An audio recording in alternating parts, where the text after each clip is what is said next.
Predators Are People Too, by Jansen Davies. Chapter 1. The Day the Stars Voted. The stars didn't blink. They watched. Above Earth's atmosphere, 1,000 ships hovered like judgment, sleek, silent, and shaped like the bones of extinct beasts. Their arrival wasn't heralded by war drums or invasion sirens. It came with paperwork. The Galactic Federation's charter was clear. All sentient apex species shall be granted personhood. The clause had been debated for centuries across the stars. Earth, newly invited to join the interstellar community, had no veto power. The vote passed. The predators were coming. They didn't land in warships. They arrived in diplomatic vessels, each one bearing the seal of the Federation and the scent of something ancient. Their ambassadors walked on 2 legs, spoke in perfect English, and wore suits tailored to accommodate claws, scales, and mandibles. They smiled with too many teeth. The media called it the Great Integration. The predators called it homecoming. At first, humans watched from behind curtains and camera lenses. The predators moved into neighborhoods, applied for jobs, enrolled their offspring in schools. They bought houses with white picket fences and installed reinforced doors. They joined book clubs. They attended town halls. And they waited. In a small town in Ohio, a man named Darren tried to stab a predator at a grocery store. The predator didn't flinch. Darren didn't survive. The footage went viral. The predator was acquitted. Self-defense. The message was clear. Domesticated didn't mean defanged. The laws changed quickly. Anti-predator discrimination was outlawed. Speciesist language was criminalized. Apex sentients were granted full rights, employment, housing, education, even candidacy for public office. Some humans protested, others adapted. Most simply tried to survive the new normal. In Washington, a predator named Cthulhu was sworn in as Secretary of Urban Development. His claws left faint scratches on the Bible. No one commented. In Los Angeles, a predator family hosted a barbecue. The neighbors came. The meat was unfamiliar. No one asked. In Tokyo, a predator child won a poetry contest. Her verses spoke of hunger and stars. The judges wept. Earth had joined the Federation. The predators had joined Earth. And somewhere deep in the void between galaxies, the stars watched. Chapter 2. Suburban Apex. The first predator to move into Maplewood Lane was a 6-eyed diplomat named Vrax. He drove a hybrid, mowed his lawn with surgical precision, hung wind chimes that sang in frequencies only apex species could hear. Each morning, Vrax went for a job and walked his dog. The neighbors watched from behind curtains. Children whispered legends. Adults rehearsed polite greetings that never made it past the mailbox. Vrax waved anyway. By the end of the month, 3 more predator families had moved in. One built a koi pond that doubled as a larval nursery. Another installed a barbecue pit that smelled faintly of scorched ozone and acid. The HOA filed air pollution complaints. The predators filed counter-litigations citing interstellar integration rights. The HOA dissolved. In the city, predators applied for jobs. They were overqualified. Their resumes included planetary recon, diplomatic subterfuge, and conflict resolution in war zones humans had never heard of. They became surgeons, architects, software engineers. One taught kindergarten. Her name was Sathari. She wore a floral dress over armored scales and read bedtime stories with a voice that could lull a riot. The children adored her. The parents didn't sleep at night. Then came the incident. A man named Reuben, drunk and angry, cornered a predator in a parking garage. He shouted slurs, threw a bottle, pulled a gun. The predator didn't retaliate. He simply moved, too fast for cameras, too precise for autopsy. Reuben's body was found folded into a geometry that defied human anatomy. The predator was acquitted. The judge cited reflexive defense protocols. The Federation applauded Earth's commitment to interspecies blind justice. The message rippled across the globe. Predators were people now, and people had rights. Some humans fled to rural enclaves. Others joined integration workshops. A few tried to organize resistance, but their meetings were infiltrated before they began. Predators didn't need surveillance tech. They could smell dissent. In the suburbs, predator children played hopscotch with human kids. They used chalk made from pulverized meteorite. The squares glowed faintly at night. One human child asked his mother, "Will I grow claws too?" She didn't answer. By year's end, predators had joined every major industry. They bought homes, raised families, and attended PTA meetings. They advocated for inclusive playgrounds and predator-safe school lunches. They lobbied for interspecies holidays. They were polite, they were patient, they were everywhere. And beneath the surface of Earth's newfound harmony, something ancient stirred, not in the predators, but in the humans. A memory, a warning, a whisper from the old myths. Never invite the hunter into your home. Chapter 3. PTA and Predatory Tactics. The Maplewood Elementary PTA meeting began with muffins and ended with a motion to ban recess. Stari, the predator kindergarten teacher, proposed the change. Unstructured time encourages territorial disputes, she explained, her voice smooth as polished bone. We recommend ritualized cooperation exercises instead. The humans nodded. No one dared oppose her.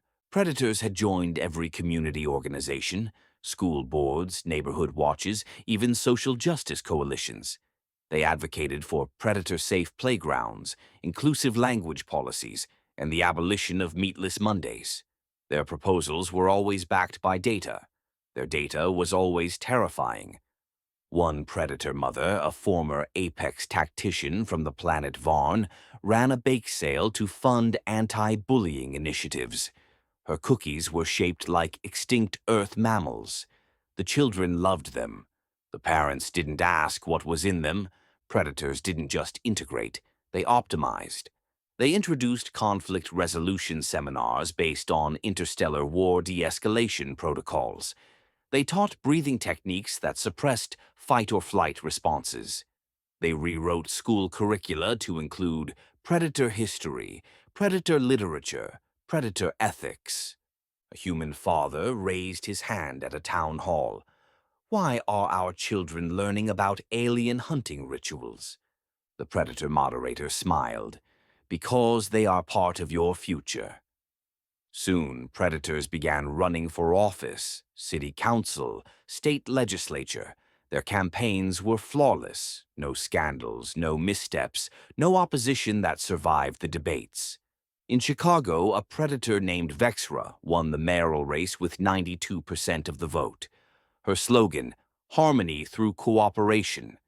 In Berlin, a predator coalition rewrote zoning laws to accommodate nesting architecture. The buildings pulsed with bioorganic warmth. Humans called them ugly. The predators called them home. In Nairobi, a predator-led initiative replaced traffic lights with pheromone-based signaling systems. Accidents dropped. Complaints vanished. And in Washington, the first predator presidential candidate emerged, Cawthon, the former Secretary of Urban Development. His campaign was quiet, efficient, inevitable. He didn't promise change, he promised order. The humans watched. Some protested, most complied. At the next PTA meeting, Sathari introduced a new initiative, predator-human mentorship pairings. To foster mutual understanding, she said. A human mother asked, "What if we say no?" Stari tilted her head. "You won't." The motion passed unanimously. Outside, the wind chimes sang in frequencies only predators could hear. Inside, the humans smiled politely and took notes. The predators were no longer guests. They were the hosts, and the world was learning to speak their language. Chapter 4. The Velvet Coup. It began with a handshake. Cthulhu, now President of the United States, met with the leaders of Russia, China, and the European Union beneath the mirrored dome of the Lunar Accord Pavilion. Cameras flashed, translators whispered. The predators didn't need either. They spoke in frequencies that bypassed language. Agreements were made in silence. Within weeks, ancient enemies signed treaties, borders dissolved, armies merged. The United Earth Authority was born, not through war but through predator diplomacy. The humans called it unprecedented. The predators called it inevitable. New flags were raised, bone white with a single black claw. National anthems were replaced by harmonic predator chants that made human ears bleed if played too loud. The old world was archived. The new one was optimized. Predator leaders rewrote constitutions with surgical precision. They removed redundancies, religion, political parties, freedom of speech. Obsolete, they said, inefficient. Martial law was instituted globally. Predator military units, clad in living armor and wielding weapons that whispered, patrolled every city. Their presence was justified as stabilization. Their methods were not questioned. In Paris, a protest erupted. Humans marched with signs that read, "We remember freedom." The predators responded with sonic suppression. The crowd collapsed in synchronized seizures. No reported deaths. No reported survivors either. In Cairo, a journalist published an exposé titled "The Predator Agenda." She vanished. Her article was reclassified as speculative fiction. In São Paulo, a predator governor introduced species harmony zones, segregated districts where humans could live without predator-induced anxiety. The zones were fenced. The fences were electrified. The predators didn't gloat. They didn't need to. Their victory was quiet, surgical, inevitable. Cthulhu addressed the planet from the orbital assembly hall. His voice was translated into every language, every dialect, every neural implant. "We have united your world," he said. "We have ended your wars, your divisions, your chaos. You called us monsters. We became neighbors. You called us invaders. We became citizens. You called us predators. We became people." He paused. "And now we will lead you into a better tomorrow." The broadcast ended. Humans wept. Chapter 5. Martial Claws. The first Predator patrol marched through downtown Atlanta at dawn. They wore armor grown from living metal, sheathed in iridescent scales that shimmered with threat. Their rifles pulsed with alien algorithms, calibrated to suppress rebellion before it formed thought. Their boots didn't echo. They absorbed sound. The humans watched from windows. Some prayed, others packed. Curfews were announced via pheromone broadcasts. Humans who didn't respond were labeled non-compliant. Drones marked their homes with ultraviolet sigils. Within hours, those homes were empty. The predators called it corrective relocation. Freedom of speech was reclassified as species destabilization. Religious gatherings were deemed ritualized insubordination. Political parties were dissolved. The last televised debate ended with one candidate devoured mid-sentence. The other pledged loyalty to the United Earth Authority. In New Delhi, a temple held secret prayers. The predators arrived before the incense burned out. The worshippers were taken. The temple was converted into a harmony processing center. In Rome, a priest tried to baptize a child. The water boiled. The child screamed. The priest was never seen again. Resistance flickered in whispers. A group called Fangless emerged in the shadows, humans who remembered freedom, who spoke in code, who moved through predator blind spots. They hacked surveillance grids, broadcast forbidden music, planted symbols in predator-controlled zones, a claw snapped in half, a mouth sewn shut. But every protest was met with precision violence. In Johannesburg, a march of 20,000 was silenced in 12 seconds. No bullets, no blood, just silence. The predators called it harmonic recalibration. In Toronto, a journalist asked a predator general, "Is this peace?" The general smiled. "It is order." Cthulhu addressed the world again, his voice woven into every screen, every implant, every dream. "You are safe," he said. "You are united. You are ours." And Earth forgot how to scream. Chapter 6. The Last Sermon. Father Miguel lit the final candle with trembling hands. The cathedral was dark, its stained glass windows blacked out by predator ordnance. Outside, patrols passed in silence. Inside, 20 souls knelt in defiance. Mothers, children, elders, clutching rosaries, whispering prayers outlawed by the United Earth Authority. The Mass was forbidden. The Eucharist was treason. But faith, like fire, flickers brightest before extinction. Father Miguel raised the chalice. "This is the blood." The doors exploded inward. Predators entered without sound. Their armor absorbed light. Their eyes glowed with ceremonial indifference. They didn't speak. They didn't need to. One stepped forward, a high-ranking enforcer named Vraxel. He carried no weapon. His presence was enough. "This gathering violates Harmony Protocol 7, he said. "You will be processed." Father Miguel didn't flinch. "We are not yours." Vraxel tilted his head. "You were never yours." The congregation stood. Some wept, others sang. The hymn rose like smoke, ancient, defiant, holy. The predators responded with sonic nullification. The sound was erased mid-note. The air thickened, the candles extinguished. Father Miguel stepped forward, arms wide. "You may silence our voices," he said, "but not our souls." Vraxel approached. "Souls are inefficient." The predator touched the priest's forehead. Miguel collapsed, his body folding inward like paper in flame. No blood, no scream, just silence. The congregation was taken. The cathedral was repurposed into a species integration hub.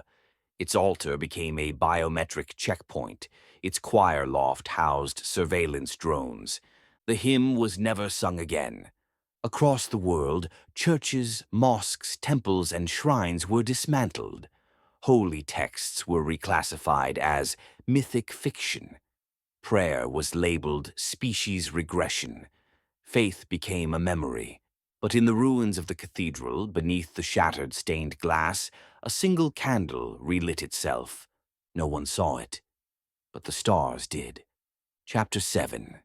The Silence Protocol. It began with the libraries. One by one, they were emptied. Not burned, repurposed. Shelves replaced with neural calibration stations. Books digitized, redacted, reclassified. History became species-centric mythology. Philosophy became inefficient cognition. Poetry was labeled emotive clutter. The predators called it the Silence Protocol. Social media vanished overnight. Servers scrubbed, profiles deleted, memories lost. Humans woke to find their digital lives erased. No photos, no messages, no proof they had ever loved, laughed, or mourned. The predators offered replacements, curated memory feeds, optimized for emotional stability. Birthdays were reassigned, family trees simplified, trauma deleted, some accepted, most complied, a few remembered. In a small town in Oregon, a woman named Lila painted murals of the old world, protests, weddings, funerals, prayers. Her art was deemed subversive. The predators arrived. Her walls were sterilized. Her hands were broken. She kept painting with her feet. In Beijing, a child asked her grandfather, "What was freedom?" He paused. "A loud noise we used to make." Speech itself became regulated. Words like liberty, soul, and truth were flagged by predator lexicons. Speaking them triggered audits. Writing them triggered disappearances. The predators didn't censor, they calibrated. In schools, children were taught predator history, glorious hunts, noble conquests, the ethics of dominance. Human history was condensed into a single chapter: pre-integration chaos. The rest was archived. Religious texts were rewritten. The Bible became the human allegory. The Quran became desert myth cycles. The Bhagavad Gita was reclassified as combat philosophy. Resistance became ritual. Fangless operatives embedded forbidden words into predator code, whispers hidden in algorithms, hymns buried in firewalls. They called it the lingering. But the predators adapted. Their systems evolved. Their silence deepened. Cthulhu addressed the world once more. "You are free from confusion," he said. "You are free from contradiction. You are free from yourselves." And Earth forgot what it meant to remember. Chapter 8. The Human Zoo. Central Park was quiet the morning the gates opened. The trees had been trimmed into predator-approved geometries. The lakes drained and refilled with nutrient gel.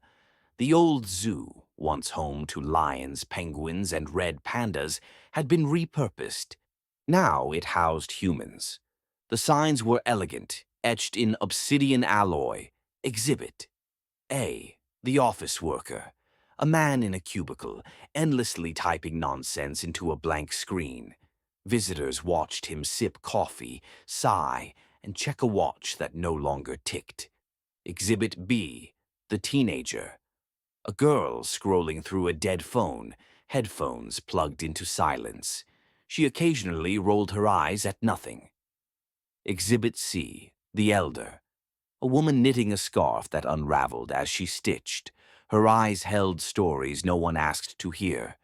Predator tourists arrived in droves, families from distant systems, apex scholars, diplomatic entourages.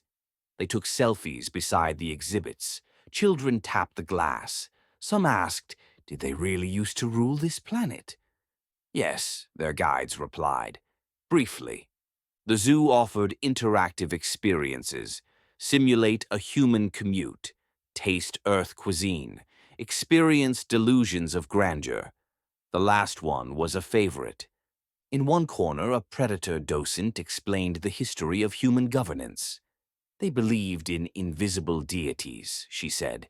They elected leaders based on charisma. They waged wars over flags. The crowd laughed politely. Outside the zoo, humans lined up for jobs cleaning predator habitats, preparing predator meals, entertaining predator children. Their applications were stamped with biometric compliance codes. Their names were shortened to numeric serials. Inside the zoo, a boy named Eli stared at the visitors. He had been born in captivity. He didn't know what a library was. He didn't know what freedom meant. But he knew how to smile on cue. One day, a predator child pressed her clawed hand to the glass. Eli pressed his palm to meet it. They stared at each other. Two species, two futures, one moment. Then the lights dimmed. The exhibit closed. Eli was led back to his enclosure. Cthulhu toured the zoo in silence. He paused at Exhibit D, the protester. A man stood with a sign that read, "I remember." The sign was blank. The man was crying. Cthulhu turned to his aide. "Add a new exhibit," he said. "Call it the Dreamer. Let them imagine something." And Earth became a memory curated by its conquerors. Chapter 9. The Underground. They met beneath the ruins of a library. The walls were scorched, the shelves were ash, but the basement still held secrets, old maps, forbidden texts, and a server rig built from scavenged predator tech. They called it the Rift. Fangless was not a movement. It was a memory. A whisper passed between strangers in coded glances and half-remembered songs. They didn't wear uniforms. They wore grief. Their leader was a woman named Selene. She had once been a linguist, fluent in dead languages and dying hope. Now she spoke in encryption and silence. Her eyes held the weight of every vanished voice. "We don't fight them head-on," she said. "We infect their systems with what they fear most, our stories." Fangless operatives embedded forbidden phrases into predator code: liberty, soul, mercy. They rewired surveillance drones to broadcast lullabies. They hijacked predator broadcasts with flickers of human memory. Wedding vows, protest chants, bedtime prayers. In Berlin, a predator monument glitched. Its holographic plaque began reciting the Declaration of Independence. In Tokyo, a predator patrol's helmets played jazz. In Nairobi, a predator school's curriculum was overwritten with Shakespeare. The predators responded swiftly. Raids intensified. Dissenters were recalibrated. Fangless cells were hunted, dissected, erased. But for every operative lost, two more emerged: teachers, janitors, children. The resistance was not a flame, it was a fungus. Selene issued a new directive: the lingering. Every human was to memorize a story, a song, a truth. No devices, no paper, just memory. "If they erase our records," she said, "we become the archive." One boy, Eli, the child from the zoo, escaped his enclosure. He found Fangless. He carried no weapon, just a drawing, a predator and a human holding hands beneath a broken sun. Selene wept. "This is what they fear." Cthulhu addressed the world again. His voice was colder now. "There is no underground," he said. "There is no resistance. There is only predator order." But beneath the ruins in the dark, the rift echoed with stories. Chapter 10. The Betrayer. General Cthulhu stood alone in the Hall of Dominion. The walls pulsed with predator memory, living stone etched with victories, conquests, and the names of every species subdued. His name was carved deepest. He had united Earth. He had ended its chaos. He had silenced its gods. And now he was about to betray it. The message he prepared was simple: a data packet encoded with predator military schematics, troop movements, and neural override protocols. It would give Fangless everything: access, leverage, hope. He transmitted it through a forbidden channel, one last whisper into the rift. Then he waited. The predators found him within minutes. They didn't ask why. They didn't need to. Betrayal was a scent. Cthulhu was dragged before the Apex Tribunal, a circle of predator elders whose eyes had seen the fall of empires. The chamber was silent. The stars watched. "You gave them our blood," one elder hissed. Cthulhu nodded. "They taught me mercy." "You were raised among them. You were meant to lead." "I did. And I saw what we became." The elders conferred in frequencies that made the air tremble. The verdict was unanimous. Execution. Public. Ceremonial. The broadcast began at dusk. Every screen, every implant, every predator and human tuned in. Cthulhu stood on the platform, unbound, unbroken. He looked into the camera. "You taught me civilization," he said. "I taught you fear. I'm sorry." Then he smiled. The execution was swift. His body folded into light, his name erased from predator memory. But the transmission survived. Fangless decrypted it. The resistance surged. In the ruins of a forgotten church, Selene watched the broadcast. She didn't cry. She whispered a prayer in a language no longer legal. May the betrayer be blessed. Across the world, humans lit candles, not in mourning, but in recognition. A predator had chosen mercy. A predator had remembered. Chapter 11. The Spark. Elia was 8 years old when she painted the mural. She used scavenged pigments, crushed berries, rust flakes, ash from a burned library. Her canvas was a concrete wall behind the old zoo, where the predators displayed humans like artifacts. She painted in silence, each stroke a memory her parents no longer dared speak aloud. The mural showed Earth before the integration, children laughing, elders praying, lovers dancing beneath fireworks. In the center, a human and a predator stood hand in hand, surrounded by stars that blinked like eyes. It was beautiful. It was forbidden. Within hours, the mural went viral. Fangless operatives captured it, encrypted it, broadcast it across predator networks. The image spread faster than any weapon. It couldn't be unseen. Predators called it the malignant contamination. Elia was arrested. Her trial was public, ceremonial, cruel. She stood before the apex tribunal, her hands stained with color, her eyes unflinching. You have violated Harmony Protocol 12, the enforcer said. Unauthorized myth creation. Elia didn't speak. She simply raised her hands, palms open, showing the pigments. The predators erased the mural. They sterilized the wall. They banned all pigments not approved by the United Earth Authority. Art became a regulated commodity. Creativity was labeled species destabilization. But the image endured. Fangless printed it on scraps of cloth, etched it into predator armor, embedded it in code. Children whispered its shapes in the dark. Elders traced its lines in dust. It became a symbol, not of rebellion, but of memory. Selene, watching from the rift, declared it sacred. This is our scripture, she said, not written, painted. Elia was never seen again, but her mural became myth. Cthulhu addressed the world once more. His voice was colder than silence. Symbols are dangerous, he said. They breed illusion. They breed hope. But somewhere in a forgotten alley, a child dipped her fingers in ash and began to paint. Chapter 12. The Reckoning. The rift pulsed like a wounded heart beneath the ruins of the old library. Selene stood at its core, surrounded by flickering terminals and whispering cables.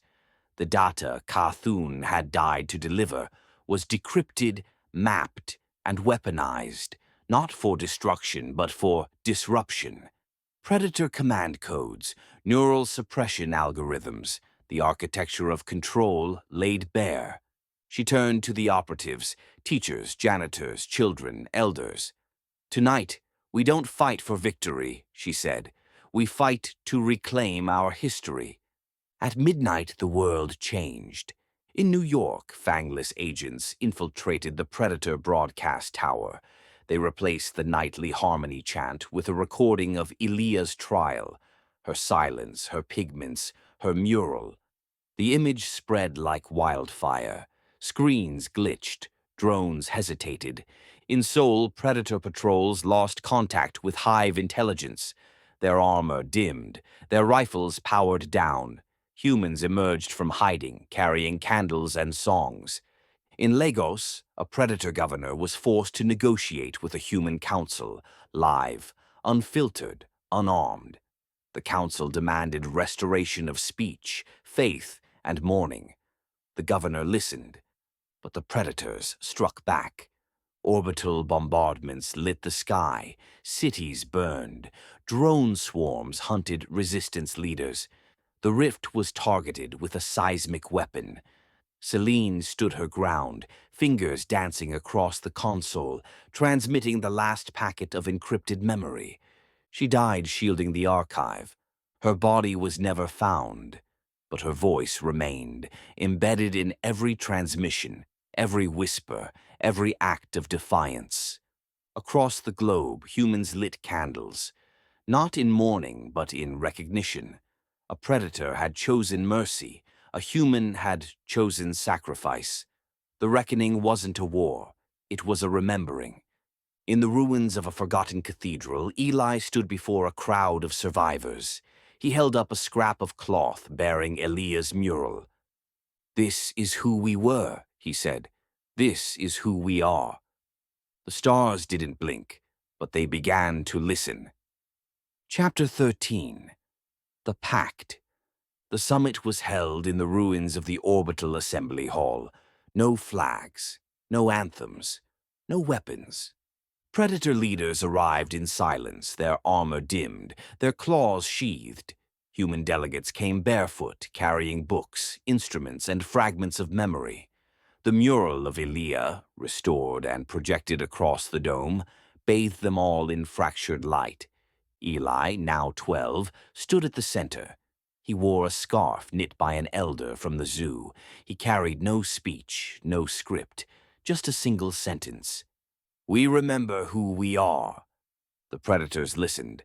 A diplomat named Vraxel stepped forward. He had once led the tribunal that condemned Elia. His voice trembled. "We forgot what it meant to be people," he said. "You reminded us."